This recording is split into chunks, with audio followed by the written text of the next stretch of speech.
presentación. Así que bueno, oficialmente bienvenidos. Muchas gracias a todos. Doctor Luis Cetina, Alejandro, Angie, por haber aceptado esta invitación.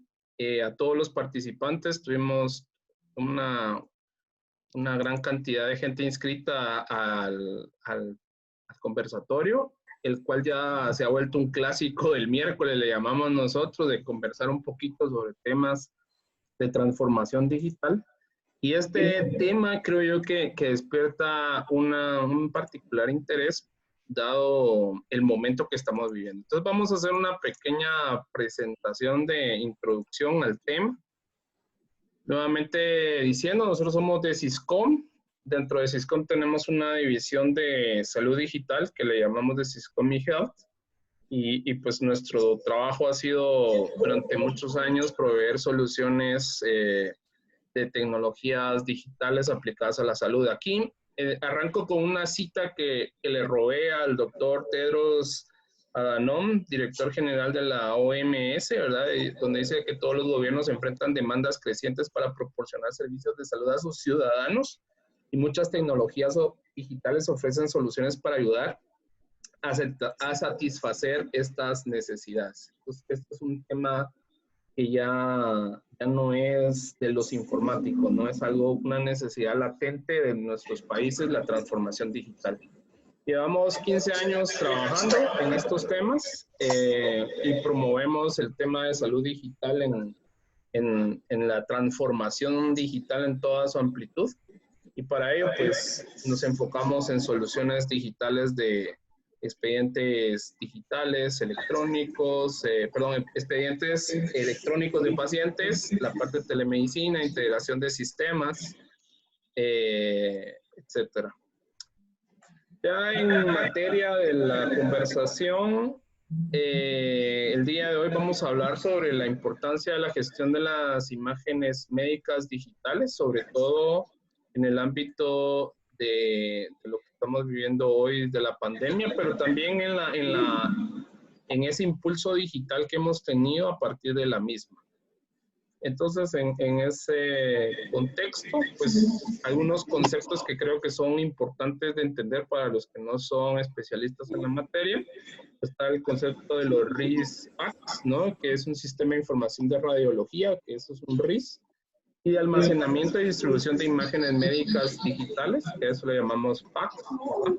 Y que permite la gestión completa de todas las actividades de archivo, transmisión, integración y diagnóstico de imágenes.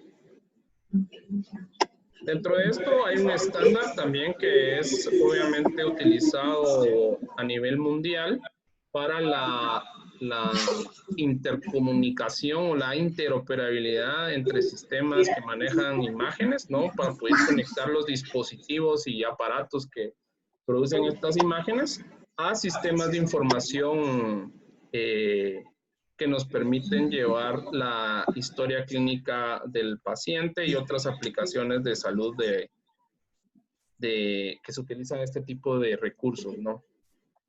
En materia de lo que es la pandemia, mencionar algo interesante que se está dando, lo comenzábamos a conversar previo a iniciar la sesión de hoy, son los proyectos de inteligencia artificial y cómo esto ha ayudado al COVID, a los diagnósticos de COVID-19, ¿no?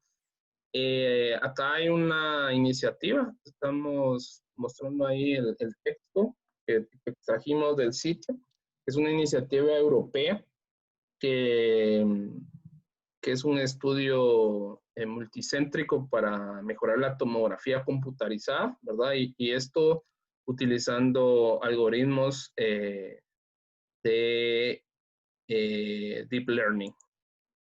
Y otro programa de inteligencia artificial basado en imágenes, que es algo mucho más cercano a nosotros, que es del Departamento de Informática en Salud del Hospital Italiano de Buenos Aires, que es centro colaborador de la OMS en materia de salud digital, en el cual también han ido aplicando algoritmos de aprendizaje automático, ¿verdad? para el diagnóstico de ciertas patologías. Específicamente este proyecto se ha enfocado mucho en el tema de cáncer de mama y a partir de esto pues ya han tenido algunos resultados. Recientemente también lanzaron una variante de este proyecto aplicado precisamente al tema COVID-19. Toda esta información se puede leer con amplitud en el sitio del Hospital Italiano de Argentina. Entonces, ya con esta introducción y de lo que se viene, pues te presentamos a los panelistas el día de hoy, agradeciendo nuevamente su presencia. Comenzamos por Alejandro Benavides, que es costarricense y es miembro fundador de la Red Centroamericana de Informática en Salud, junto con su servidor.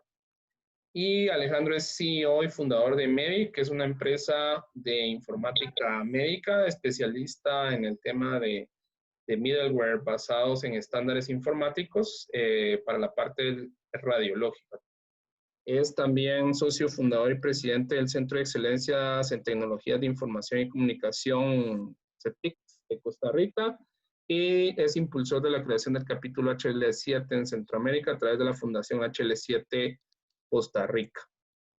Angie Pereira Calvo es imagenóloga, diagnóstica y terapéutica. Ahí se me fue una falta, perdón por ello, y consultora en temas de evaluación de programas y proyectos para el desarrollo, con 13 años de experiencia en el campo de imagenología diagnóstica y en el campo de los proyectos sociales en salud en las zonas rurales de la región centroamericana.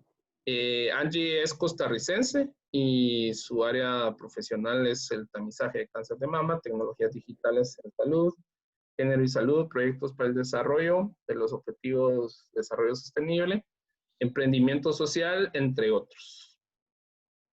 Y por último, pero no menos importante, el doctor Luis Miguel Cetina, que es médico y cirujano guatemalteco, con varias residencias en oncología hechas en el Hospital Nacional de Nutrición, Universidad Nacional Autónoma de México, Instituto Nacional de Cancerología de México, y es socio fundador de Cancer Consultants y de Oncomédica S.A., del cual es director médico de este último. Tiene más de 34 años de carrera profesional en el área de la oncología y es uno de los profesionales más destacados en Guatemala y la región centroamericana en esta especialidad. Y cabe mencionar también la parte digital del doctor, que es una de las cosas que nos animó a invitarlo para acá, el amplio uso que está usando el doctor en los diagnósticos usando imágenes digitales. Un poco de los comerciales de siempre. Y bueno, iniciamos nuestro conversatorio agradeciendo a todos los participantes que por favor mantengamos nuestro micrófono cerrado para no hacer interrupciones y poder tener una fluidez en la conversación. Comenzamos con el tema de actualidad. COVID-19, estamos todos aislados hasta cierto punto, un poco ya reactivándose el tema de movilidad en algunos países. Costa Rica anunciaba la segunda ola de la pandemia, lo cual probablemente va a traer otra serie de medidas administrativas por parte del gobierno. Y con base a esto, pues definitivamente aprovechar al máximo el uso de las tecnologías sigue siendo lo que se tiene que priorizar o se ha priorizado, ¿no? De ahí el teletrabajo, teleeducación y seguimos obviamente trabajando mucho en el avance de la telemedicina. Este aspecto comenzaría con el doctor Cetina. ¿Cómo ha vivido usted, doctor, desde su área de especialidad, la pandemia y cómo ha apoyado la tecnología en estos momentos de encierro que hemos tenido que vivir, ¿no? Bueno, primero, muchísimas gracias por la invitación. Obviamente yo no soy experto en ningún tipo de tecnología, más que pues nos estamos volviendo expertos con el tiempo en plataformas digitales que nos ayudan a nosotros los médicos a interactuar tanto con nuestros colegas, hablo específicamente ahora en este momento de imagenología diagnóstica, que tuvimos ya la oportunidad con Alejandro Benavides de poder utilizar plataformas digitales para el diagnóstico, imagenología, envío de imágenes hacia el exterior e interpretación e interrelación con colegas, en este caso en particular, imágenes de tomografía por emisión de positrones hace aproximadamente unos 5 años con Alejandro, un poquito más tal vez, en la plataforma esta HLA, se me fue el nombre, HB27 probablemente. Entonces, desde ese momento empezamos nosotros a saber la importancia que tiene tanto el conocimiento y para el médico, no experto como yo, pero sí interesado en el tema de la inteligencia artificial, la imagenología diagnóstica, las plataformas digitales, vía internet para poder interactuar con nuestros colegas y ahora pues ya es una realidad cada vez más, ¿no? No tanto el COVID va a pasar, es, COVID-19 sin duda alguna está probablemente en América Latina más que en Europa en peor momento, en el momento más álgido. Llevamos mucho más tiempo que los europeos y vamos a llevar más tiempo que los europeos en recuperarnos probablemente.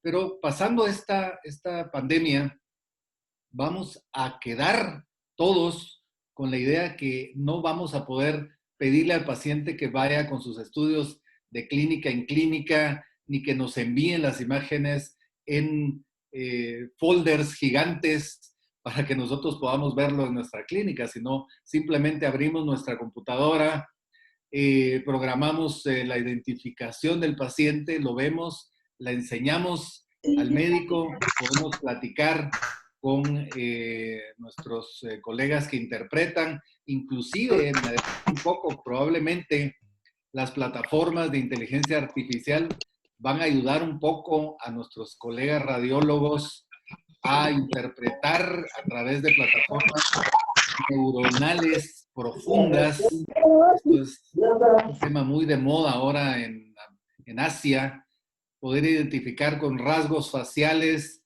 cuáles, inclusive alteraciones genéticas que antes no se podían, solo con análisis neuronales profundos, ¿no? Entonces yo a lo que voy es que tenemos que saber que esto ya está y se va a quedar. Que COVID-19 nos tiene probablemente utilizándolas, pero lo vamos a utilizar y lo vamos a utilizar permanentemente. Y los colegas que aún no han podido interactuar a través de plataformas y que nos digan es que yo no, de internet no sé nada, eso ya no es admisible, de ninguna forma, ¿verdad? Y no es obviamente ningún regaño, ni mucho menos, ¿verdad? Pero Es sí está solamente bueno el que en las regaño, doctor. escuelas de medicina, las escuelas de medicina, los médicos van a tener que saber que probablemente ellos van a tener que interactuar con inteligencia artificial, clonal, profunda, y que no les va a quitar el trabajo a ellos, sino vamos a aprender como que si estuviéramos viendo un programa de Star Wars o de Viaje a las Estrellas o algo así, que yo miraba, a ustedes no porque son muy jóvenes, pero porque yo ya estoy muchísimo más grande que ustedes, veíamos estos programas que lo único que no se ha cumplido realmente es la teletransportación. De ahí creo que se ha cumplido todo, ¿verdad? De Viaje a las Estrellas. Así que yo no voy a seguir hablando más porque hay gente que sabe más de esto que yo. Lo único que quiero puntualizar y dejar claro es que esto nosotros sabemos que vamos a tener que aprender cada día más. Se dice que el desarrollo del conocimiento médico hace muchos años se había tardado 1500 años. Posteriormente, en la segunda oleada, se tardó 75 años, probablemente después 7 años, pero ahora el doblaje de conocimiento es en días. Todo dado por esta enorme posibilidad de conocimiento específicamente en redes sociales, imagenología diagnóstica, telemedicina, inteligencia artificial. Tenemos que hablar con nuestros expertos, interactuar y saber que esto ya es el presente para todos, incluyendo en nosotros que somos tercermundistas. No nos podemos llamar tercermundistas porque tenemos acceso a tecnología de muy altísimo nivel en nuestros países. Así que muchas gracias a ambos, Daniel, Alejandro, por la invitación, y estoy aquí súper atento y emocionado de poder oír a los demás colegas. Muchas gracias. Gracias, doctor. No, y es un tema muy interesante el que usted plantea, porque realmente la revolución industrial, la cuarta revolución industrial, que es la que nos trae toda esta aceleración digital, creo que yo que ha acelerado aún más en este tiempo en que mucha gente que tradicionalmente era resistente al cambio se ha tenido que, no opcional, se sube a esto, se queda aislado, no muchos negocios, por ejemplo, el caso de las escuelas, las universidades han tenido que pasar muy rápido de un modelo presencial a un modelo de teleeducación, que eso lo hemos conversado también previamente. En esta serie de ideas que estamos intercambiando, ¿no? La parte, creo yo, de interoperabilidad, creo yo que es el valor agregado que se tiene hoy en día, ¿no? Lo que posibilita el poder, lo que mencionaba el doctor Cetina, ¿no? De que un especialista pueda hacer una interconsulta o un médico general, por ejemplo, a través del uso de telemedicina o teleradiología, poder hacer intercambio de imágenes. En este aspecto, ¿cómo lo han visto en Costa Rica, Angie? Tú estás como especialista en la clínica, Hospital Clínica Bíblica, ¿no? Que es uno de los pocos entes privados grandes que existe en Costa Rica, porque el sistema de Costa Rica pues es un 95% de cobertura de la Caja del Seguro Social. Entonces, obviamente se presume que en un entorno donde hay un único prestador o que es el mayorista debería ser más fácil este tipo de temas. ¿Cómo lo ven desde la parte de la práctica privada en Costa Rica? Estás en mute. Primero que todo, buenas tardes a todos y todas las personas que están conectadas hoy. Efectivamente, bueno, nosotros hemos estado en un proceso a nivel nacional, ¿verdad? En un proceso de digitalizar el tema de las imágenes médicas, ¿verdad? Desde la práctica privada, pues el tema de la digitalización ha sido una práctica ya como unos 10 años, que ya todo el tema de el mejoramiento tecnológico ha sido pues el objetivo, ¿verdad? Bueno, en el tema privado, sí va a ser un país o era un mercado muchísimo más pequeño, sí hay incorporación de las redes de un RIS, PACS o inclusive de los expedientes digitales. Y en el ámbito público, ¿verdad? Por supuesto, el más grande, aquí nosotros tenemos un sistema de salud pues que da bastante cobertura. Entonces, en el tema público, sí se está incursionando, ¿verdad? Con el tema del expediente digital único en salud, ¿verdad? Que yo creo que es una herramienta que se debe de potencializar en el tema de las imágenes. Y efectivamente también existen proyectos para que la parte de imágenes esté conectada, pero está muy sujeta al tema de la tecnología, de la tenencia en sí de la tecnología. Entonces, pues por ahí está caminando el sistema sanitario en Costa Rica hacia la incorporación de las imágenes, que es tan importante. Desde mi punto de vista, ¿verdad? Un poco más mi criterio, creo que hay factores que sí intervienen bastante en este tema de la digitalización, ¿verdad? O de la gestión de las imágenes digitales. Y desde mi punto de vista, uno de los factores, yo pues tengo bastante experiencia en el tema de las zonas rurales, es también lo que yo llamo la apropiación tecnológica en este tema, porque a veces no solamente es de las personas si se apropian o no los usuarios de la tecnología, sino también, como lo decía bien nuestro compañero el doctor, nosotros, como profesionales, el profesional se apropia de la tecnología, ¿verdad? O sea, la hace suya Uno, primero por el tema cultural y otro por el tema tecnológico, ¿verdad? O sea, tienen de verdad en cada EVAIS, bueno, en cada clínica o en cada lugar tienen una computadora para visualizar las imágenes. Yo en la experiencia he visto que damos las imágenes en CDs, inclusive, aunque se puedan ver con los viewers, ¿verdad? O sea, con los softwares para verlos en las computadoras, en las PC normal, a veces no tienen todas las herramientas para verlos. Entonces, eso es uno de los factores que más ha interferido en este tema de que la gente se apropie de la tecnología. Otro destinatario, ¿verdad? No solo, bueno, es el médico general o los médicos generales, la parte de enfermería, ¿verdad? O sea, tienen este acceso real, conocen las herramientas, las pueden potencializar de la mejor manera, o sigue habiendo una dependencia en sí de la imagen física, que es lo que también por temas ambientales queremos, ¿verdad? O sea, como reducir. No estoy hablando del tema de, bueno, tienen monitores de alta resolución en las zonas rurales, no estoy diciendo eso, sino inclusive ni siquiera hay acceso a internet, conectividad, por más que los números nosotros nos digan, sí, sí hay tanta conectividad, hay tanta internet, a la hora de la hora hay un tema ahí de apropiación. Y como bien lo mencionaba el anterior expositor, pues un tema de que culturalmente ahí existe también en el personal sanitario todavía mucho que trabajar en el tema de la apropiación tecnológica. Por Sí, ahí. muchas gracias. Sí. Y en ese aspecto creo yo que sobre todo el área de imágenes se ve como un tema muy caro, ¿no? Porque Ajá. realmente la mayoría de soluciones que están en el mercado requieren una inversión importante. Pero yo creo que también esa parte se ha ido desmitificando utilizando tecnologías alternativas. En este aspecto, Alejandro, tal vez nos puedes contar un poco más de la experiencia, sobre todo tú tienes más de 10 años en el mercado y sobre todo utilizando tecnologías alternativas, que obviamente hay una inversión, pero también el costo-beneficio que esto tiene es importante, ¿no? Sí, Daniel, muchas gracias. Y también a los que están conectados, nos están viendo y escuchando.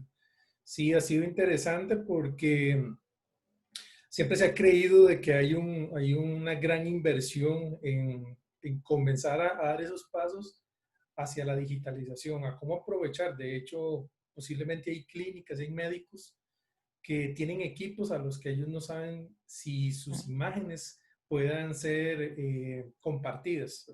Y pasa que tienen la opción de generar discos y envían discos y bueno, lo que hicimos fue simplemente reemplazar el papel por el disco y no completar el flujo que esto puede generar. Entonces, eh, no sé, me parece que hay también una idea de que si no es con una marca que solucionamos o con una empresa que solucionamos todo el flujo, no lo podemos hacer. Y gracias al tema de lo que es la estandarización, los protocolos de intercambio, es posible de que yo pueda utilizar muchos actores de tipo de software, sean tanto privados como de código abierto, que ha sido también un punto de discusión en este momento. Yo pueda completar el flujo tal cual los estándares nos los solicitan. Entonces, puedo tener un equipo de X marca, puede generar una imagen, esta imagen se puede ver en un visor de X empresa, puede ser paga o no, y puedo enviar con una arquitectura, no importa si es open source o es privativa, a otro médico que tiene otro. Es decir, no hay limitaciones, es simplemente es ir viendo qué es lo que tengo y qué es lo que me hace falta. Me gustó mucho el discurso ahora del doctor porque es cierto lo que él dice. Creo que tiene la postura que cualquier médico debería tener en este momento. Es, si bien es cierto, no hay un conocimiento pleno en cómo ir resolviendo el tema de, bueno, cómo yo paso del papel, del disco a lo digital, sí necesito abrirme y tengo que comenzar a ver las opciones. Y como te digo, no hay opciones que si no lo tengo completo, no lo puedo comprar o no lo puedo adquirir. De hecho, creo que aparte de la digitalización en este momento, se está dando un movimiento de escalabilidad, ser escalable, perdón, y es, bueno, posiblemente no pueda comenzar y tener todo lo que yo quisiera para el flujo completo, pero puedo comenzar con el intercambio de imágenes o por lo menos yo poder intercambiar imágenes a lo interno del centro médico y después de esto, pues con ciertas reglas de privacidad, poder hacerlo con otros médicos y compartir. Con el doctor Cetina hubo un proyecto muy interesante y era muy visionario porque se hizo antes de la pandemia y fue justamente en Guatemala implementar lo que luego yo llamé un anillo radiológico, y eran estudios que se generaban en Guatemala que se procesaban en Costa Rica y se diagnosticaban en Houston. Y eso era cuestión de horas, lo hacíamos cuestión de horas y implementando diferentes tecnologías abiertas y cerradas, privativas, con diferentes actores. Y al final, pues el modelo de negocios, el paciente y el centro médico eran los beneficiados, ¿verdad? Porque vos tenés un tiempo de respuesta óptimo, tenés la infraestructura que te permite mantener los estándares de seguridad y protección, y aparte de eso se estaba aplicando, porque en aquel momento era tomografía y PET-CT, estudios de muy alta calidad. Pero nos estábamos dando cuenta de que eran las bondades justamente de no solamente digitalizar, sino qué hacemos con la información, ¿verdad? No tiene mucho sentido, y lo digo de verdad de manera muy personal, generar una imagen médica solamente y tenerla en un CD. ¿Por qué? Se necesita ahora más que nunca hacer análisis de datos. Yo creo que los que están interesados los que andan buscando las alternativas a combatir el COVID necesitan hacerle big data a los estudios que dan positivo. Hoy vi un webinar muy interesante chileno donde exponían una imagen médica digital, era una radiografía de tórax, y no se podía determinar solamente, aún con la visión frontal y lateral, no se podía determinar exactamente el tipo de lesión que tenía el paciente, y se le solicita una tomografía. Y en la tomografía, ya con los cortes adicionales, se pudo determinar exactamente el tipo de lesión que le estaba provocando en particular a este paciente. Pero eso requirió no solamente la gestión de una persona en una computadora con un visor, se requirió la capacidad de poder compartir esa información con otros médicos, que hubieran otros diagnósticos complementarios y se le pudiera dar un tratamiento, que al fin y al cabo de eso se trata. Entonces, en todo esto uno piensa, pues necesito una solución. No, lo que se necesita es, bueno, ¿qué necesidad necesitas en este momento suplir? Y como a la pregunta que vos me dices, es que sí existen tanto soluciones privativas como soluciones abiertas, y las soluciones abiertas son tan confiables como las privativas por una simple razón, y es porque se tiene un estándar que lo soporta por debajo, ¿verdad? Obviamente hay todo un tema ya del tratamiento del dato, que sigue siendo un tema delicado y también polémico, pero que está fuera de la tecnología y más que todo como un tipo de gestión. Pero me parece que es un momento, y ahora también el doctor lo dijo, somos parte de una región del mundo tercermundista, y soluciones también abiertas podrían darnos un flujo mucho más optimizado para poder darnos cuenta de que ahora, hasta esta nueva realidad, podríamos tener una transformación mucho más profunda en lo que es la gestión médica, por medio de no solamente imágenes digitales, sino documentación digital clínica que pueda soportar todos los procesos. Sí, definitivamente. Y hay una parte interesantísima acá, adicional a lo que el doctor Cetina mencionaba en cuanto a la parte formativa del médico en la tecnología, porque yo creo que más que ser un tema generacional, es un tema en la misma estructuración de los pensum académicos de la parte de las escuelas de medicina. Y hay un tema adicional a la tecnología que yo creo que es el tema gerencial. Porque acá es de más que de ver quizás los costos brutos o netos, es el costo-beneficio que se tiene. Y aquí se mencionaron varios temas interesantes. Uno es el tiempo de respuesta. El tiempo de respuesta beneficia al paciente, y obviamente acortar los procesos, los tiempos de procesos en cualquier organización, en cualquier empresa, eso tiene un impacto económico también. Entonces, a mí me llama la atención, por ejemplo, el doctor Cetina tiene una empresa que tiene ya varios años. Entonces, eso creo que también pone un plus agregado en la parte gerencial.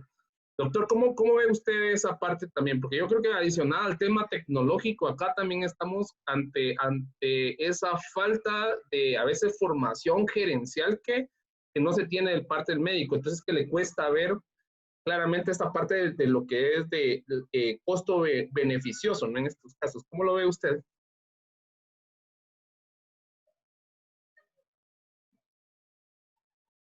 Sí, por ahí, doctor.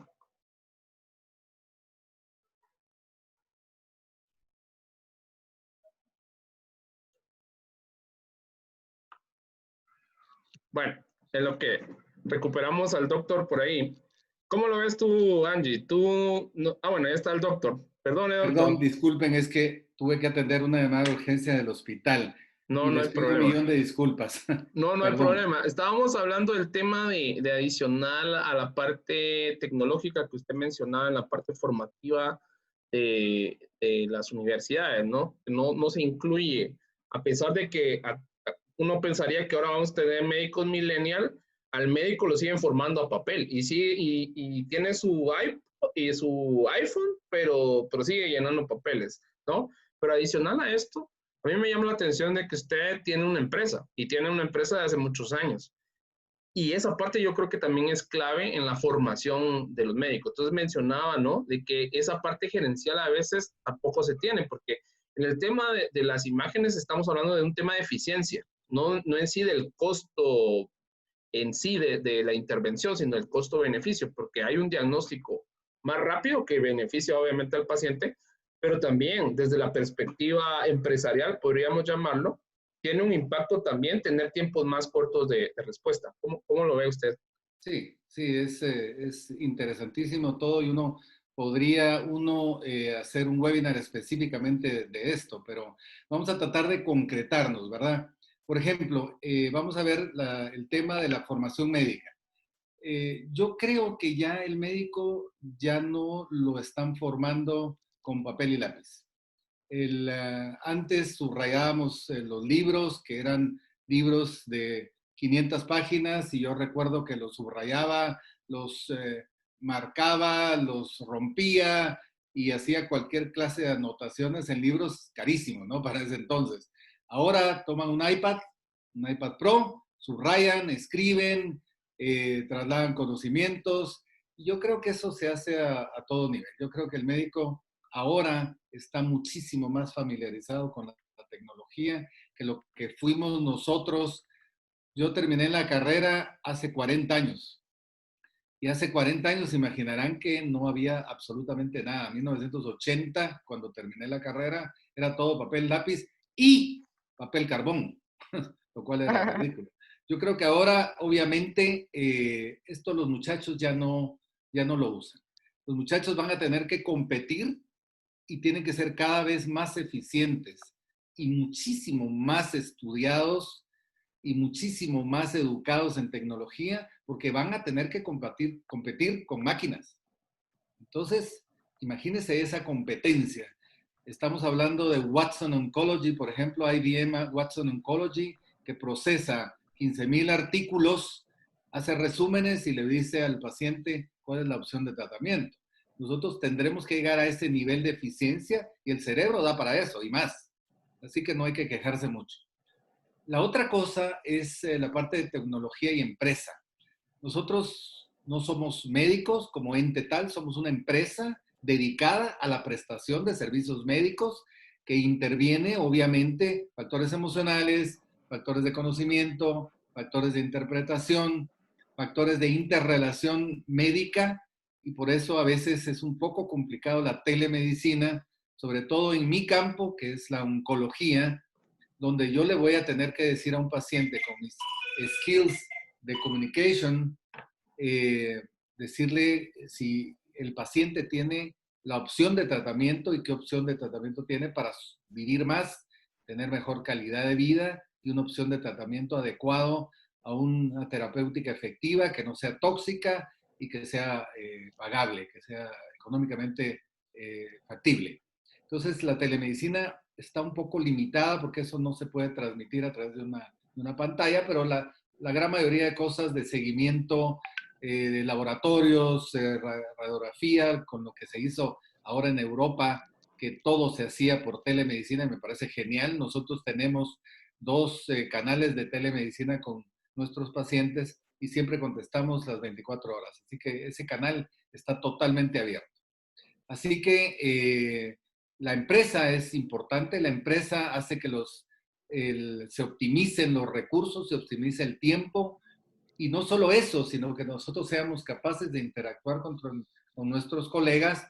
Terminando esta actividad, yo tengo un tumor board con unos colegas que vamos a presentar imágenes vía remota de pacientes, y vamos todos a opinar en base a esta tumor board, esta reunión virtual, a este consenso virtual a través de imágenes virtuales, y vamos a hacer un diagnóstico virtual y una consulta virtual. O sea que yo creo que ahora el médico sentadito con su paciente, un lapicito, su recetita, eso creo que yo, con todo respeto, por supuesto, con todo respeto para los colegas, eso es lo que yo pienso que vamos a tener que ir aprendiendo, ¿verdad?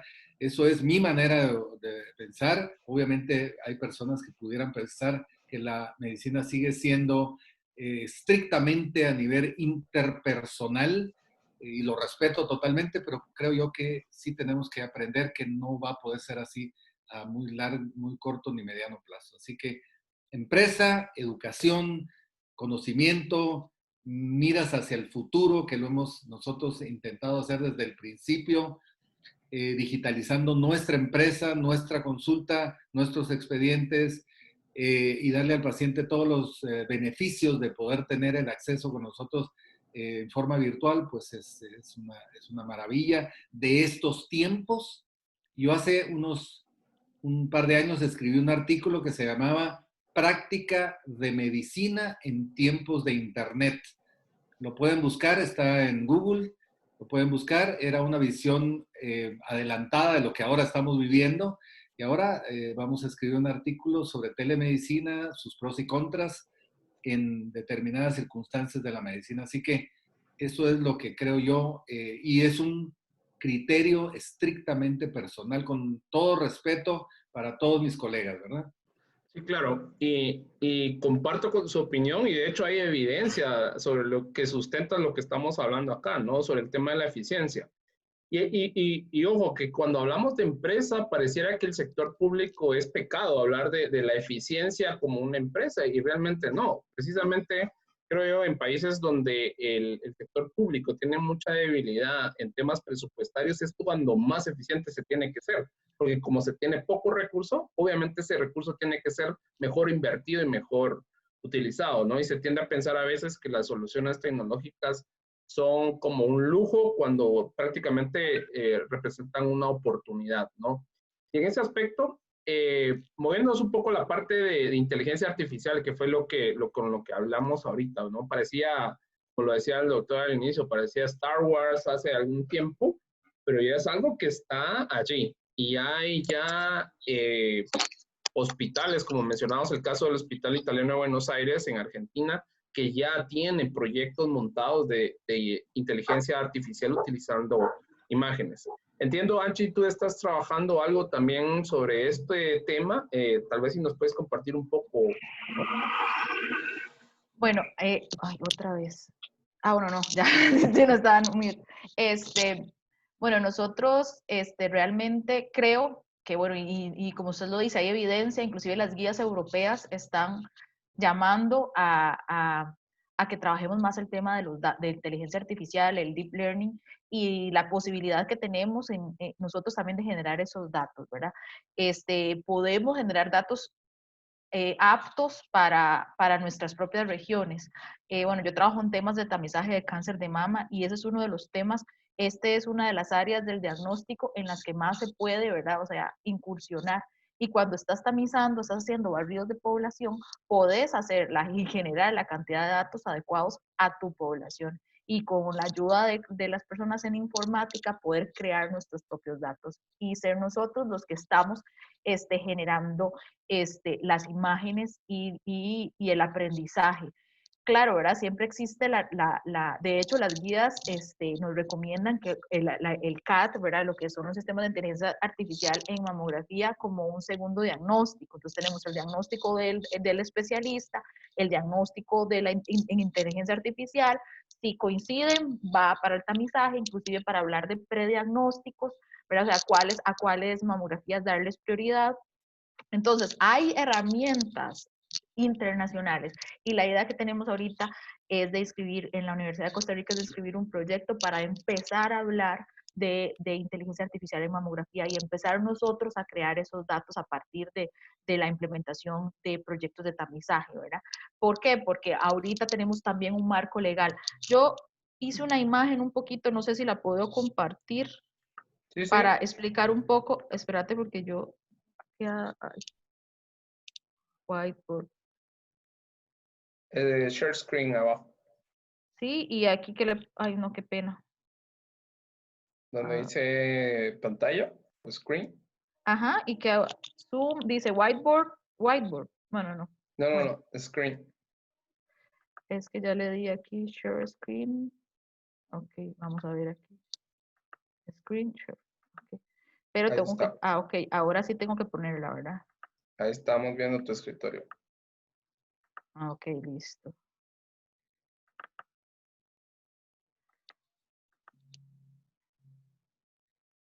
Aquí está. Listo, perdón por el... ya me dio pena y todo. Ok, hice esta imagen yo para explicar un poco lo que yo entiendo por el tema de procesamiento de adquisición de las imágenes, ¿verdad? O sea, primero tenemos un factor del que nosotros estamos produciendo las imágenes, es un factor muy importante en lo que ya hablamos, lo que es el recurso, tanto tecnológico como el recurso humano. Y para nosotros es muy importante del tema de la imagenología, los controles de calidad para las imágenes digitales. Entonces, tanto se tiene que formar el personal, el recurso humano, y tenemos que ser muy rigurosos para poder hablar de nuevas tecnologías, ¿verdad? En el tema del control de calidad. Cuando hablamos también de para qué queremos estas imágenes, ¿verdad? Algo que conversamos antes, ya sea para el registro o para su uso en el tema de consulta y resguardo. Si queremos, bueno, entonces si queremos registrar las imágenes, ¿para qué? Para documentar una pandemia como ahora, para documentar una enfermedad como es el cáncer de mama, para crear nuevas tecnologías como son la inteligencia artificial o para investigar en otras áreas. ¿Qué es lo que queremos, verdad? ¿Para qué queremos registrar? Y bueno, el tema de la seguridad, como bien lo dijimos antes, como un eje transversal en todos estos procesos. Y hablando un poco, entonces, ahora que nosotros hablamos de inteligencia artificial, también tenemos un marco legal que nos respalda acá, que es el tema de que ya estamos haciendo programas de tamizaje. A partir del 2015 se crea la normativa que nos permite y que obliga a los sistemas de salud a crear programas de tamizaje en cáncer de mama. Por ende, hay un marco legal que también respalda un poco las acciones que podemos implementar y que necesitamos ese insumo que es la imagen, ¿verdad? Necesitamos no solo la imagen en sí, sino generar volumen de imágenes de calidad que nos permitan hacer programas y, bueno, trabajar con programas y con datos para el uso de inteligencia artificial, por ejemplo, en este caso, en los prediagnósticos. Y un tema de lo que usted hablaba también, el tema de planificación y rendición de cuentas, ¿verdad? Lo que es el costo-efectividad en los programas en general, ¿verdad? O sea, el costo-efectividad, el costo-beneficio, pero también cómo se usan esos recursos y para qué se usan. Podemos demostrarlo a través de procesos evaluativos, ¿verdad? O análisis de este tipo, podemos demostrar que realmente es costo efectivo, que realmente es costo beneficioso para la población incrementar programas digitales. Y tener que considerar en todo lo que es la gestión, todo el tema de a quiénes están, a quiénes están dirigidos, ¿verdad? O sea, a quiénes están dirigiéndose estos programas y quiénes son los usuarios. Y un poco ahí también yo considero que otro de los ejes transversales es en el uso, es si se están considerando también a las poblaciones, ¿verdad? O sea, las poblaciones beneficiarias, porque al final nosotros estamos acá conversando un poco tecnócratas, ¿verdad? Tomamos decisiones, hablamos, queremos contribuir en estos temas, pero también no se nos debe olvidar que en todo lo que es un problema público, ¿verdad? Una situación sanitaria, la salud pública se debe también a los usuarios y también hay un factor ahí que queremos beneficiar a ellos por ejemplo, con los programas de inteligencia artificial para poder hacer diagnósticos más efectivos en mucho menos tiempo, ¿verdad? O sea, mejorar, voluminizar esos diagnósticos siempre de la mano de los especialistas. O sea, yo quiero como que enfatizar que cuando se habla de tecnologías, tampoco se quiere decir no vamos a reducir la participación de los especialistas, no, o sea, vamos a trabajar en conjunto y tal vez Alejandro pueda ampliar más en el tema de que es una tecnología que se está implementando para beneficiar a la población y para beneficiar también el ejercicio profesional de las personas inmersas en esos procesos.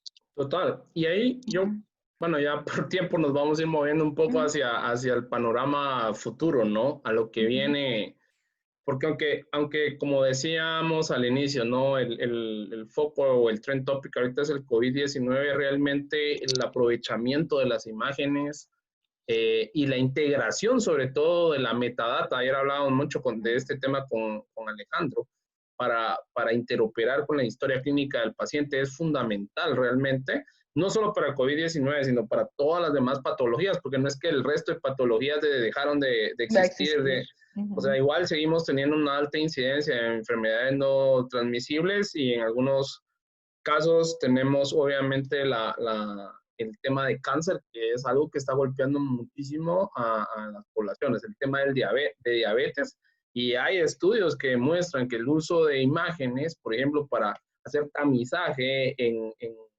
pacientes que tienen problemas ya con retina, por ejemplo, puede ayudar y tener un impacto positivo en todo ese aspecto. Yo creo que hay un tema de temor, inclusive, por el tema del desplazamiento. No se piensa que una máquina va a desplazar al médico. Y eso, bueno, yo hablo mucho con gente en toda América Latina y los especialistas dicen esto jamás va a suceder. O sea, hay un tema de que las herramientas están avanzando para brindar un soporte a la decisión. Pero la decisión final siempre va a ser del médico. ¿Cómo lo ves tú, Alejandro? Sí, yo creo que aquí se tiene que quedar claro que la tecnología es un medio y no un fin, es una herramienta, ¿verdad? Es simplemente cómo apoyamos de manera más efectiva, más eficiente, en este caso el procedimiento o el acto clínico. Pero creo que no ha habido una iniciativa de desplazar, sino justamente es de hacer el acto clínico mucho más eficiente, mucho más ágil, donde obviamente el paciente sea el beneficiado, ¿verdad? Hablábamos justamente ayer que hay pacientes que un tiempo de respuesta de diagnóstico le genera estrés y eso no es calidad. Entonces, el hecho de que en el acto clínico exista la herramienta para poder hacer el diagnóstico sin comprometer la calidad del acto clínico de una manera mucho más eficiente y mucho más rápida, creo que es bienvenido, tanto para el médico como para el paciente. Entonces, no veo desplazando, pero sí creo que la parte médica tiene que empoderarse de la tecnología hoy más que nunca. Y tiene que hacerlo de manera correcta, que es la parte que yo más me temo, ¿verdad? Que puede haber mucho médico que quiera emprender en tecnologías sin entender también qué hay detrás, ¿verdad?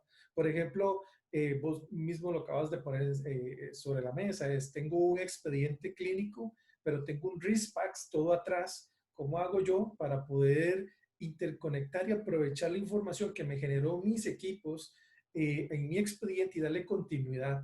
Entonces, es importante que en este momento la parte médica haga una revisión de lo que tiene, de lo que desea y de lo que le puede sacar provecho, porque, por ejemplo, yo escucho a Angie y uno, wow, ¿verdad? Mamografías con inteligencia artificial, eso es el futuro, hasta ahí tenemos que ir. Bueno, mira, ahí es correr.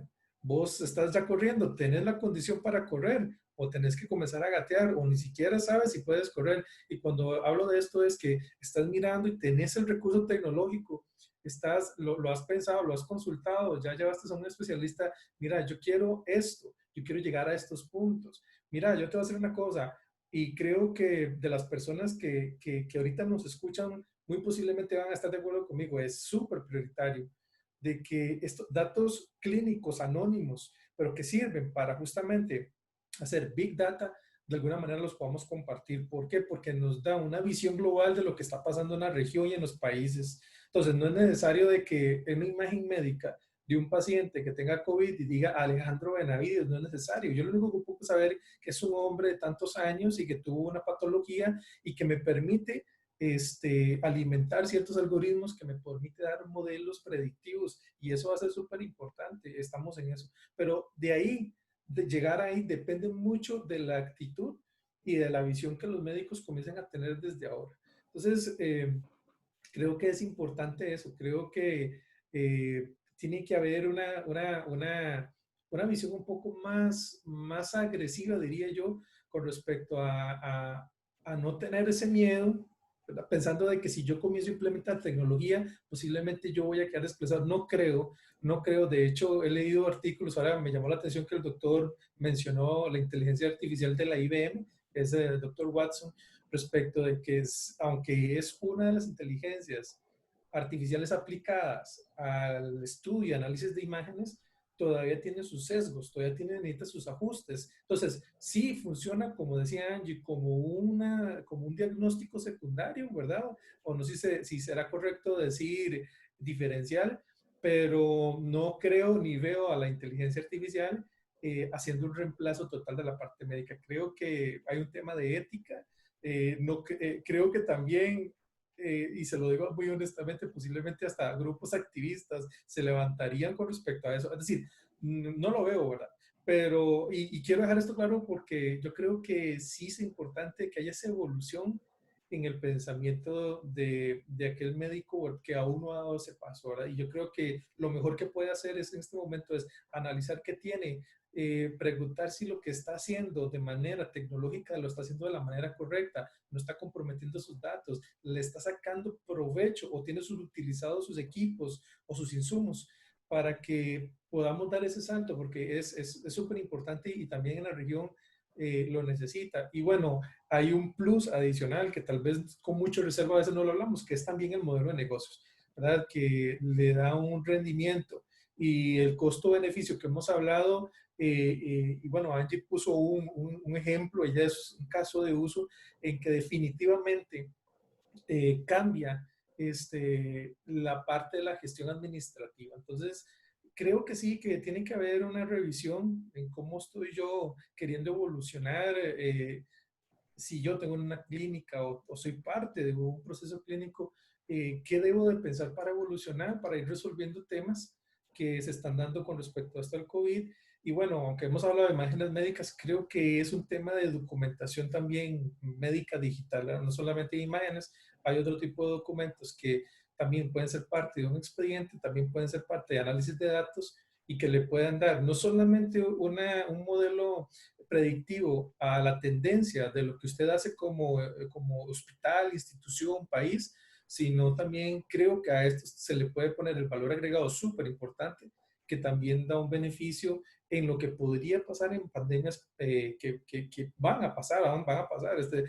COVID simplemente fue confirmar algo que pasó hace 100 años con otras pandemias y estamos como volviendo, pero en otro tiempo y sabiendo que podemos hacerlo mucho mejor. Creo que lo mejor sería eso, que la parte médica se acompañe por la parte tecnológica, sin ese sesgo de que mejor no los involucro porque podrían sugerir esto y lo otro, sino justamente porque creo que la parte tecnológica en este momento les podría dar un asesoramiento muy oportuno con respecto a cómo evolucionar en lo que estamos viviendo.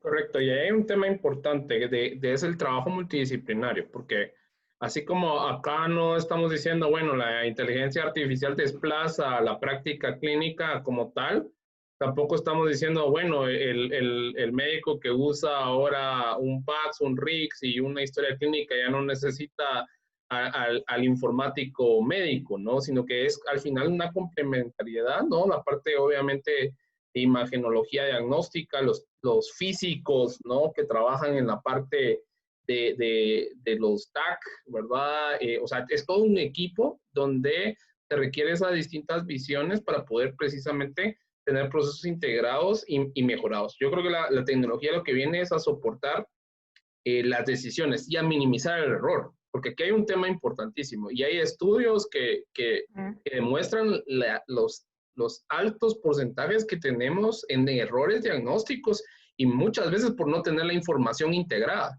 ¿verdad? Si yo recibo un resultado, una imagen que me pasaron de otro paciente, si yo no lo tengo integrado a toda la historia clínica del paciente, yo podría cometer errores importantes. Por temas de tiempo, vamos a pasarnos ya. Hay una pregunta que quisiera que los tres la comentaran. Dice, ¿cómo podríamos ver aportar hacia una telemedicina a los pacientes en el ámbito ambulatorio? ¿Se recomendaría realizar como una lista de chequeo, hablando de una educación preventiva?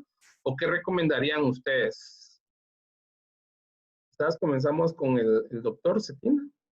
Sí, bueno, yo creo que tenemos que aprender a utilizar las plataformas de telemedicina adecuadas a nuestra propia práctica, ya sea institucional o privada, ¿no? En el ámbito privado donde yo me desenvuelvo es muchísimo más fácil poder tener plataformas claras de interacción con pacientes porque son un grupo pequeño de pacientes para interactuar en instituciones.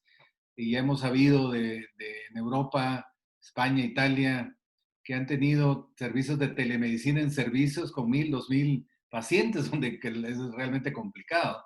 Entonces, por supuesto, tener un checklist de las preguntas y respuestas para poder interactuar rápidamente con el paciente es vital.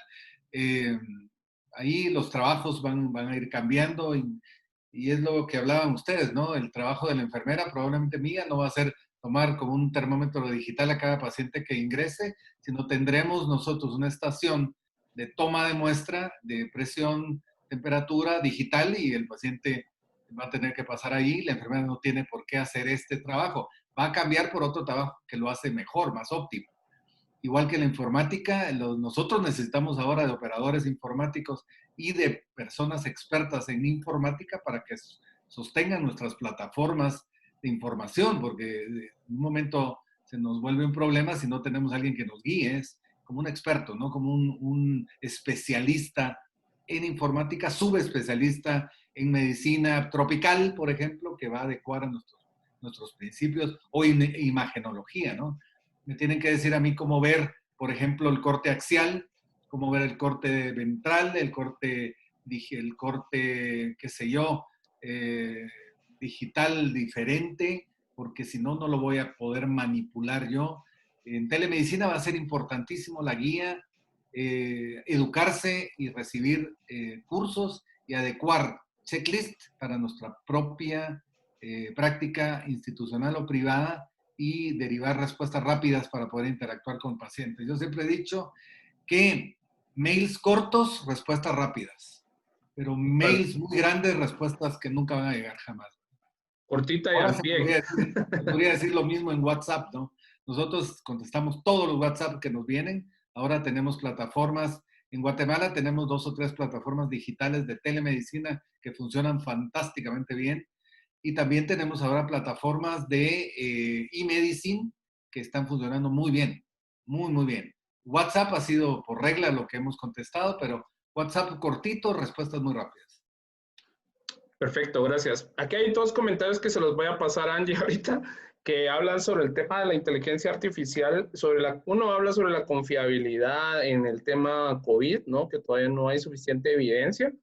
Igual menciona algo sobre también sobre ecografía de mama, que es bastante riesgoso. Y otro comentario dice que la inteligencia artificial en imágenes se basa en entrenar modelos, y más que modelos son algoritmos, ¿no? Los que se entrenan para poder tener resultados confiables y precisión. ¿Cómo lo ves tú estos comentarios, Angie? Bueno, por supuesto, totalmente de acuerdo, ¿verdad? O sea, lo que estamos hablando nosotros ahora, primero que el COVID es algo completamente nuevo, todavía ni siquiera generamos la suficiente cantidad de imágenes para hablar de hacer este deep learning ¿verdad? O sea, o generar este montón de datos que se necesitan para eso, pero hacia eso tenemos que caminar. Lo que yo digo es que nosotros como América Latina tenemos que generar hacia la creación de los datos y nosotros desde la imagenología a generar datos de calidad. O sea, qué datos estamos usando, porque igual no es lo mismo ¿verdad? La anatomía de la mama, en este caso, ¿verdad? Que es lo que más conozco, en la anatomía de la mama de una mujer, inclusive dentro de una región de países tan grandes como Brasil, ¿verdad? Entonces, que nosotros podamos generar los datos de calidad es el primer paso, por ahí. O sea, y no, obviamente no estamos hablando de un diagnóstico exclusivo a partir de la inteligencia artificial. O sea, vamos dando los pasos que necesitamos dar como esta región, como país y como contexto. Primero, generar las habilidades. Antes Alejandro nos hablaba, bueno, ¿cuáles son las variables que tenemos que considerar? Bueno, edad, sexo, ¿verdad? O sea, síntomas, el diagnóstico clínico, ER2 positivo. O sea, primero empezamos por generar las variables, luego por empezar a decir, bueno, vamos a considerar estas variables a la hora de hacer los registros de las imágenes. Hablamos de dar los pasos para lo que ya es, porque ya en muchos países está aprobado, en Europa está aprobado generar, inclusive ya ahora las mismas casas fabricantes te venden el equipo con CAD, ¿verdad? O sea, con un diagnóstico previo. Y no estamos hablando para masificar, para hacer más costo eficiente un proceso diagnóstico, no como un diagnóstico único, certero, ¿verdad? O sea, antes decía, o sea, primero el diagnóstico del especialista, luego el diagnóstico de la inteligencia artificial, si está bien, si está iguala, pues vamos, si difieren hay un tercero, se habla de otro especialista o del mismo especialista que lo lea, siempre el ojo humano va a estar ahí y por supuesto que todavía no tenemos, inclusive en nuestro contexto no generamos la cantidad de imágenes para COVID porque no se le hace TAC a todo el mundo, ¿verdad? O sea, nosotros acá, o no se le hace radiografía de tórax a todo el mundo, o sea, que por eso hablaba antes de que exista un marco legal que te permita generar las imágenes, ¿verdad? O sea, entonces primero tenemos un marco legal que me permita hacer tamizaje, entonces hago tamizaje y a partir de ahí genero los datos para eventualmente tener un sistema de inteligencia artificial. No estamos diciendo que eso va a ser o que es la única verdad, sino que es una herramienta. No es plug and play, ¿no? Lo conecté, ya me funcionó así. Sí, no. Es Esa un parte de proceso. tener buenos datos es fundamental. Y ya para terminar, nos voy a tomar unos minutitos para comentar la última pregunta acá, y esta se la tiro a Alejandro. Dice cómo lograr que estos software tengan más capacidad para administrar imágenes y que este espacio no sea ocupado por datos necesarios para generar esta inteligencia artificial. Yo creo que acá es un poco el reto ahora de los sistemas distribuidos, ¿no? Sí, correcto. Bueno, primero de que toda la gestión de imágenes digitales y es más, toda la gestión de documentación clínica debe ser, aparte de lo diferente que llevo yo en mi modelo de negocio, documentación de otro tipo, los PACS, que son servidores exclusivos, de hecho ya existen y ya tienen rato, esto no es nada nuevo, los VNA, podríamos decir, son servidores mucho más amplios para no solamente imágenes, sino otro tipo de documentación y que hasta pueden crear árboles de PACS, es decir, un VNA puede ser desde un servidor, un mainframe de software, donde yo puedo almacenar no solamente imágenes digitales, sino electrocardiogramas basados en estándares DICOM o PDFs que también se pueden almacenar o audios que ahora están generando equipos digitales. Los estetoscopios sé que están generando audios y sé que otros tipos de equipos médicos y que obviamente esto tiene que quedar claro, esto obviamente no va a estar mezclado. Ahora, sí existe una manera de si un centro médico tiene un historial de generación de datos, poder prever qué es lo que ocupa en el futuro.